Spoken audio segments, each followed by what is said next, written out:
Guys finally আজি মামাক ওচৰৰ পৰা লগ পালোঁ। বাৰু ভিডিঅ'টো ফাৰ্ষ্টৰ পৰা ষ্টাৰ্ট কৰোঁ আৰু আমি গৈ আছোঁ কলেজলৈ।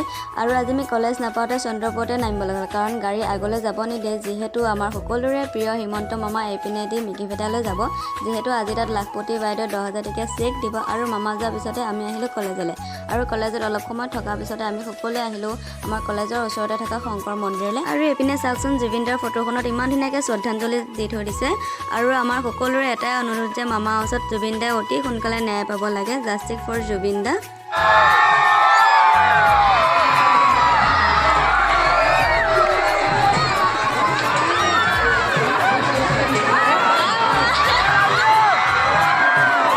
আৰু মামাক লগ পাই সকলোৱে কিমান যে চিঞৰিছে। তাৰপিছত আমি আহিলোঁ নাথ মন্দিৰলৈ আৰু এইপিনে মামাই নাথ মন্দিৰৰ মঞ্চত কিছু বক্তব্য দি আছে। আকৌ এবাৰ মামাক ওচৰৰ পৰা লগ পালোঁ, লগতে পীযুষ হাজৰিকা ছাৰকো লগ পালোঁ। তাৰপিছত আমি ইয়াতে কিবা কিবি খালোঁ, খাই কিনে ঘৰলৈ আহিলোঁ। আৰু আজি ভিডিঅ'টো ইমানতে এৰিছোঁ, আকৌ লগ পাম নেক্সট এটা মিনি ব্লগত। বাই।